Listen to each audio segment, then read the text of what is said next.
ಹಾಗೂ ನೈಜ ಸುದ್ದಿಗಳಿಗಾಗಿ ವೀಕ್ಷಿಸಿ ಸತ್ಯ ಸುದ್ದಿ ನ್ಯೂಸ್. ನಮಸ್ಕಾರ ವೀಕ್ಷಕರೇ, ಸತ್ಯ ಸುದ್ದಿಯಲ್ಲಿ ನಿಮಗೆ ಸ್ವಾಗತ.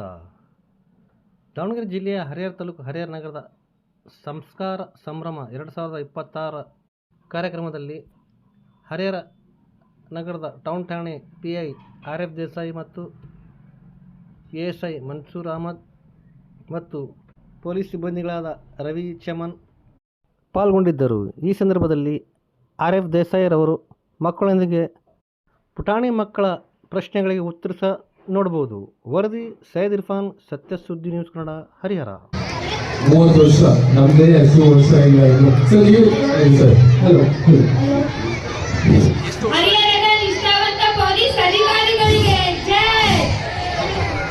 ನಮ್ಮನ್ನೆಲ್ಲ ಕಾಯ ಪೊಲೀಸ್ ಅಧಿಕಾರಿಗಳಿಗೆ ಜೈ. ಶಾಂತಿಯನ್ನು ಕಾಪಾಡೋ ಪೊಲೀಸ್ ಅಧಿಕಾರಿಗಳಿಗೆ ಜೈ. ಹರಿಹರದ ನಿಷ್ಠಾವಂತ ಪೊಲೀಸ್ ಅಧಿಕಾರಿಗಳಿಗೆ ಜೈ.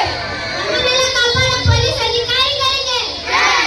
ಶಾಂತಿಯನ್ನು ಕಾಪಾಡೋ ಪೊಲೀಸ್ ಅಧಿಕಾರಿಗಳಿಗೆ ಜೈ. ನಮಸ್ತೆ ಸರ್. ಎಲ್ಲ ಟೀಮ್ ಈ ಕಡೆ ಬನ್ನಿ ಸರ್, ನೀವು ಒಂದು ಟೀಮ್ ಅವರು ಒಂದು ಟೀಮ್ ಸರ್.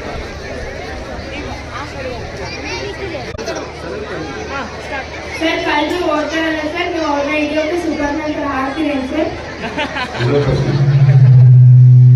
ಸರ್ ನೀವು ಸುಮ್ಮನೆ ಪೊಲೀಸ್ ಫೈಟ್ ಮಾಡ್ತೀರಾ ಸರ್? ಸಿನಿಮಾ ಅನ್ನೋದು ಕೇವಲ 3 ತಾಸು ಅನ್ನೋದು ಒಂದು ಪಿಕ್ಚರ್. ಅದು ನಮ್ದೆಲ್ಲ 30 ವರ್ಷ, 33 ವರ್ಷ, 32 ವರ್ಷ, 35 ವರ್ಷ ಎಲ್ಲ ಇದು ರನ್ನಿಂಗ್ ಪಿಕ್ಚರ್ ಇದು. ಹೀಗಾಗಿ ಎಂಟೈರ್ಲಿ ಪಿಕ್ಚರ್ ಇರುವಂತಹ ಪೊಲೀಸ್ ಇದ್ದಾರೆ, ನೈಜ ಪೊಲೀಸ್ ವ್ಯವಸ್ಥೆ ಇದೆ.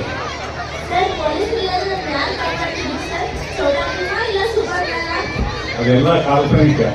ಅಸಲಿ ಟೀಮ್ಗಳು ನಾವೇನಾಗಲ್ಲ, ನಾವು ಕಾಪಾಡೋದು.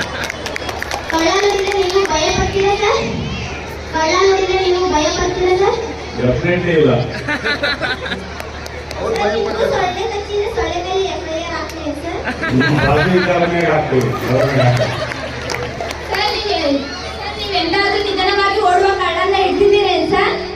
ನಿಧಾನವಾಗಿ ಇದ್ದರೂ ಹಿಡಿದ್ರೆ ಓಡುವಾಗ ಹಿಡಿದ್ರೆ ಆಮೇಲೆ ವೈಕಲ್ನಿಗೆಲ್ಲ ನಮ್ಮ ತಪ್ಪಿಸಿ ಹೋಗಿ ಎಸ್ಕೇಪ್ ಆಗುವಂತದ್ದು ಕೂಡ ನಮ್ಮ ಜೀಪ್ ಮೂಲಕ ಫಾಲೋ ಮಾಡಿ ಚೇಂಜ್ ಮಾಡಿ ಹಿಡಿದಿದ್ರು.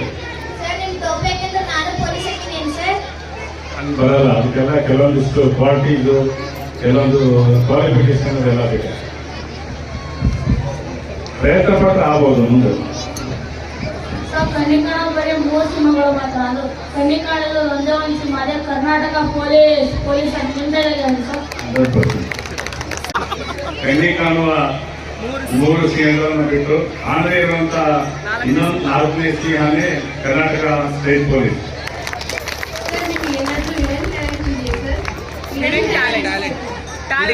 Singing, dance, hidden talent. Definitely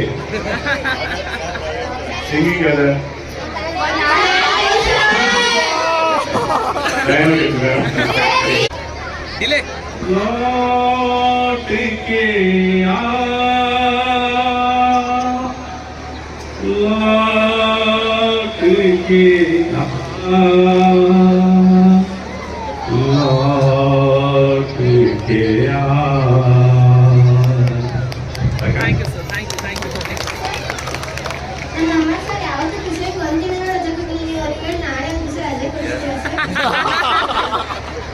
actually ಇಷ್ಟು ದಿನ ಒಂದು ದಿನ ರಜೆ ಇಲ್ಲ ಕ್ರಿಶ್ಚಿಯನ್ಸ್ಗೆ, ನಾಳೆ ಒಂದು ದಿನ ರಜೆ ಕೊಡ್ತಾ ಇದ್ದಾರೆ. ಯಾವಾಗಲೂ ರಜೆ ಇರ್ತೈತೆ ಅವ್ರಿಗೆ, ಮಕ್ಕಳಿಗೆ ರಜೆ ಕೊಡಂಗಿಲ್ಲ ಸರ್. ಹಾಗಾಗಿ ಅವ್ರು ಅದಕ್ಕೆ ನಾಳೆ ಒಂದು ದಿನ ಅವ್ರಿಗೆ ರಜೆ ಬೇಕು. ನಾಳೆಲ್ಲ ನ್ಯಾಷನಲ್ ಡೇ ಎಲ್ಲ ಬೇರೆ ಬೇರೆ ರಜೆ ಇದ್ರು ಕೂಡ ನಾವೆಲ್ಲ ಜಾಯಿನ್ ಆಗಬೇಕು. ನಮ್ಮ ರಾಷ್ಟ್ರ ಭಕ್ತಿ, ರಾಷ್ಟ್ರ ಪ್ರೇಮನ ನಾಳೆ ತೋರಿಸುವಂತ ಒಂದು ದಿನ. ಎಲ್ಲರೂ ಇವರಿಗೆ ಪಾರ್ಟಿಸಿಪೇಟ್ ಆಗಬೇಕು. ಎಕ್ಸೆಪ್ಟ್ ಹೆಲ್ತ್ ಇಶ್ಯೂ ಇದ್ದ ಬಿಟ್ಟರೆ ಇವನ್ ಏಜು ಕೂಡ ದೇಶಭಕ್ತಿ, ದೇಶ ಪ್ರೇಮಿ ಇದ್ದವರೆಲ್ಲ ಬರ್ತಾರೆ. ರಜಾ ಕೇಳೋದೇನು ಅವಶ್ಯಕತೆ ಇಲ್ಲ. ನಾಳೆ ಫುಲ್ಲಿ ಸ್ಪ್ರಿಂಟ್ ಆಗಿ ಈ ಒಂದು ಕಾರ್ಯಕ್ರಮಕ್ಕೆ ಎಲ್ಲರೂ ಜಾಯಿನ್ ಆಗಿ ಅತಿ ಒಂದು ವಿಜೃಂಭಣೆಯಿಂದ ಆಚರಿಸಬೇಕು ನಾಳೆಲ್ಲ. ಎಲ್ಲರಿಗೂ ನಮಸ್ಕಾರ.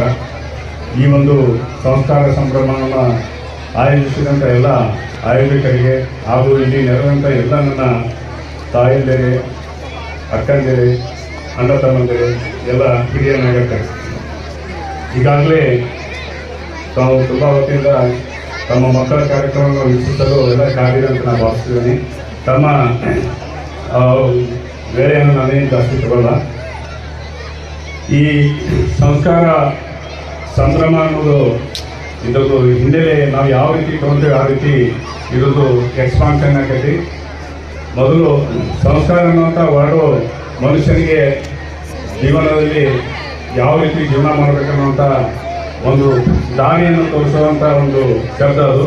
ಅದನ್ನು ನಾವು ಸರಿಯಾಗಿ ಅರ್ಥ ಮಾಡ್ಕೋಬೇಕು. ಈ ಒಂದು ಸಂಭ್ರಮಾಚರಣೆಯ ಉದ್ದೇಶ ನನಗೆ ಅನಿಸಿದ ಮಟ್ಟಿಗೆ ಎಲ್ಲ ಮಕ್ಕಳು ಕೂಡ ತಾವೆಲ್ಲ ಚೆನ್ನಾಗಿ ಓದಿ ಒಳ್ಳೆಯ ಸಮಾಜವನ್ನು ನಿರ್ಮಾಣ ಮಾಡೋಕ್ಕೆ ತಾವೆಲ್ಲ ಪರಿಶ್ರಮ ಪಡಬೇಕು. ಈ ಬೇರೆ ಬೇರೆ ಇಲಾಖೆಗಳಾದ ಎಲ್ಲ ಅವ್ರೇನು ಕ್ಲಿಪ್ ತೋರಿಸ್ತಾರೆ, ಅವ್ರು ಯಾವ ರೀತಿ ಸೇವೆ ಸಲ್ಲಿಸ್ತಾರೆ ಮಾಡ್ತಾರೆ ದೇಶಕ್ಕಾಗಿ, ರಾಜ್ಯಕ್ಕಾಗಿ ಅಥವಾ ನೆರೆಹೊರೆಯವರ ಬಗ್ಗೆ ಅವರು ಪಡುವಂಥ ಪರಿಶ್ರಮದ ಬಗ್ಗೆ ಎಲ್ಲ ಅವರು ತೋರಿಸ್ತಾ ಇದ್ದಾರೆ. ಅದಕ್ಕೆ ಮನುಷ್ಯ ನಾವು ಯಾವಾಗಲೂ ಸ್ವಾರ್ಥಿ ಆಗಬಾರ್ದು. ನಾವು ನಮ್ಮದೊಂದು ಸಮೂಹ ಜೀವನ, ಯಾವಾಗಲೂ ನಾವೆಲ್ಲರ ಜೊತೆಗೆ ಬೆಳಿಬೇಕು. ಅವ್ರ ಕಡೆ ಇರುವಂಥ ಒಳ್ಳೆಯ ಗುಣಗಳನ್ನು ನಾವೆಲ್ಲ ಕಲಿಬೇಕು. ನಮ್ಮದು ಏನೀಗ ಹಿಂದಿನ ನಮ್ಮ ಪೂರ್ವಜರು ಹಾಕಿಕೊಟ್ಟಂಥ ದಾರಿ, ಆ ಕಲ್ಚರ್ ಅಂದರೆ ಸಂಸ್ಕೃತಿಯನ್ನು ನಾವೆಲ್ಲ ಉಳಿಸ್ಬೇಕು. ಗ್ರಾಮೀಣ ಕ್ರೀಡೆಗಳಿರ್ಬೋದು, ಗ್ರಾಮೀಣ ಕಲೆ ಇರ್ಬೋದು, ಅವನ್ನೆಲ್ಲ ನಾವು ಉಳಿಸಿ ಬೆಳೆಸಬೇಕಾಗೈತಿ. ಆ ನಿಟ್ಟಿನಲ್ಲಿ ತಾವೆಲ್ಲ ಜಾಗೃತರಾಗಿ ಈ ಒಂದು ಸಂಸ್ಕಾರ ಸಂಭ್ರಮದ ಕಾರ್ಯಕ್ರಮನ ಏನು ತಾವೆಲ್ಲ ನೋಡ್ತೀರಿ ಅಥವಾ ಆಲಿಸ್ತೀರಿ ಅದನ್ನೆಲ್ಲ ತಮ್ಮ ಜೀವನದಲ್ಲೆಲ್ಲ ಮುಂದೆ ತರ್ತೀರಿ ಅಂತೇಳಿ ಭಾವಿಸಿ ಈ ವೇದಿಕೆಗೆ ನನ್ನ ಕರೆಸಿ ನನಗೆ ಮಾತಾಡೋಕ್ಕೆ ಅವಕಾಶ ಮಾಡಿಕೊಟ್ಟಂಥ ತಮ್ಮೆಲ್ಲರಿಗೂ ಹಾಗೂ ಈ ಒಂದು ಸಂಸ್ಕಾರ ಸಂಭ್ರಮದ ಒಂದು ಏನು ಥೀಮ್ ಅದ ಇವ್ರಿಗೆಲ್ಲ ಕೂಡ ನಾನು ವಂದಿಸಿ ನಾನು ಮಾತು ಮುಗಿಸ್ತೇನೆ. ಜೈ ಕರ್ನಾಟಕ.